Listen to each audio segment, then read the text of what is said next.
Load shedding এর আরো খবর আমরা জানবো। জয়পুরহাট এবং রাজবাড়ী থেকে যুক্ত হয়েছেন আমাদের সহকর্মীরা। আমরা প্রথমেই চলে যাচ্ছি জয়পুরহাটে, যেখানে রয়েছেন হারুনুর রশিদ। হারুন, জানাবেন লোডশেডিং এ জনদুর্ভোগের খবর।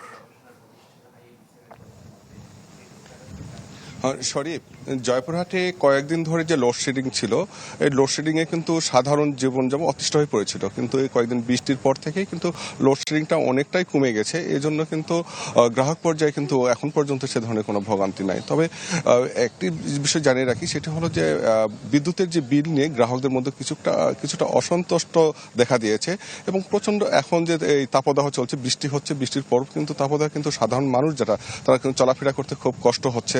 একান্ত যারা প্রয়োজন ছাড়া তারা কিন্তু বাহিরে আসছে না। তো তো তো এই ছোট আবার যদি বলি যে হিমাগার যে রয়েছে, সেখানে কিন্তু বিদ্যুতের যে একটি বিষয় রয়েছে, সেখানে ভাড়া নিয়ে একটা চরম উত্তেজনা বিরাজ করছে যে সাধারণ গ্রাহক এবং হিমাগার কর্তৃপক্ষ। কারণ বিদ্যুতের মূল্য বৃদ্ধির পরেই কিন্তু হিমাগার কর্তৃপক্ষ তারা যেটি 20 টাকা করে হিমাগারের যে বস্তাপতি ভাড়া বৃদ্ধি করার প্রতিবাদে কিন্তু সাধারণ যারা ব্যবসায়ী এবং কৃষকরা আছেন তারা কিন্তু প্রতিবাদ জানাচ্ছেন। তো এছাড়াও কিন্তু বিদ্যুৎ নির্ভরশীল যে প্রতিষ্ঠানগুলো রয়েছে তারাও কিন্তু একটা চরম বিপাকে পড়ে গেছেন। কিন্তু লোডশেডিংটা কমে আসা কিন্তু স্বস্তি থাকলেও কিন্তু বিদ্যুতের বিল নিয়ে যারা, তারা কিন্তু খুব বিপাকে পড়ে গেছেন যে বিদ্যুৎ নির্ভরশীল যে প্রতিষ্ঠানগুলো রয়েছে। আর যদি জানায় যে এই বিদ্যুতে কিন্তু অনেকটা নির্ভরশীল যে এখানে যে পোল্ট্রি শিল্প রয়েছে, হিমাগার রয়েছে এবং বিসিকে এলাকায় যে কারখানাগুলো রয়েছে, তারাও কিন্তু একটা চরম উত্তেজনার পরিস্থিতি রয়েছেন। তো আমরা যদি একটু বলি যে এই বিদ্যুৎ যদিও এখন পর্যন্ত কিন্তু লোডশেডিং এর যে এখন অবস্থা নেই বৃষ্টির কারণে, কিন্তু যখন লোডশেডিং হয় সেটা কিন্তু শহরের যে পরিমাণ লোডশেডিং থাকে তার সাথে কিন্তু গ্রামের দিকে লোডশেডিং এর পরিমাণটা কিন্তু বৃদ্ধি পায়। এ থেকে কিন্তু যারা গ্রাহক আছে, গ্রাহকটা অনেকটা বিড়ম্বনা পর্যন্ত। এই ছিল জয়পুরহাটের বিদ্যুৎ ব্যবস্থা নিয়ে সর্বশেষ খবর। শাকিব। জি, ধন্যবাদ আপনাকে। এবার চলে যাব রাজবাড়ীতে, যেখানে রয়েছেন সুমন বিশ্বাস। সুমন, রাজবাড়ীতে কি পরিস্থিতি জানাবেন? শাকিল, রাজবাড়ির পরিস্থিতি শহর থেকে গ্রামে কিন্তু বিদ্যুৎ সমস্যাটা চরম আকার ধারণ করেছে। বিশেষ করে সন্ধ্যার পরে এই পল্লী বিদ্যুতের গ্রাহক যারা আছে তাদের কিন্তু এই ভোগান্তিটা পোহাতে হচ্ছে। আপনি জানেন যে এইচএসসি পরীক্ষা শুরু হয়েছে, এই লোডশেডিং এর কারণে পরীক্ষার্থীদেরও কিন্তু বড় সমস্যায় পড়তে হচ্ছে। ডিজাইন, এলিগেন্স, বিউটি, সেরা পণ্য সবার জন্য জেভিকো।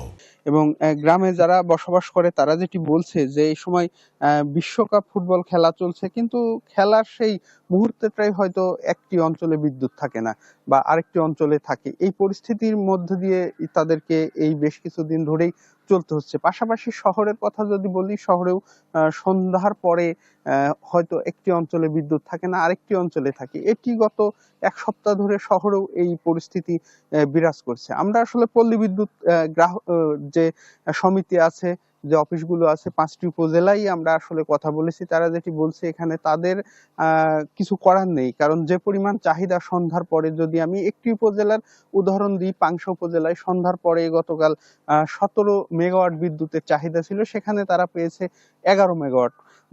তারা যেটি বলছে যে বাধ্য হয়েই তাদের কোনো না কোনো অঞ্চলে লোডশেডিং দিতে হচ্ছে এবং এটি আসলে কি পরিমাণ তাদের বিদ্যুৎ সরবরাহ, সেটি আসলে কেন্দ্রীয়ভাবে নির্ধারণ করে দেয়। ফলে তাদের লোডশেডিং দেয়া ছাড়া উপায় নেই।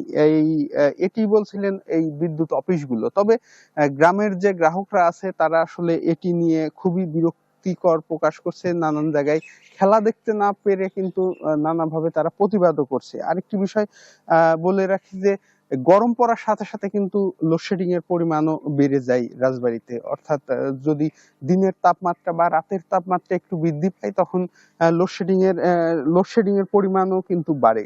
হয়তো গরম পড়লে তখন মানুষের ফ্যান বা বিদ্যুতের চাহিদাটা বেশি থাকে, তখনই হয়তো লোডশেডিং দেখা যাচ্ছে। ফলে পরীক্ষার্থীদের পাশাপাশি বয়স্ক, শিশু সবারই কিন্তু এর দুর্ভোগের শিকার হতে হচ্ছে। শাকিল। জি, ধন্যবাদ আপনাকে।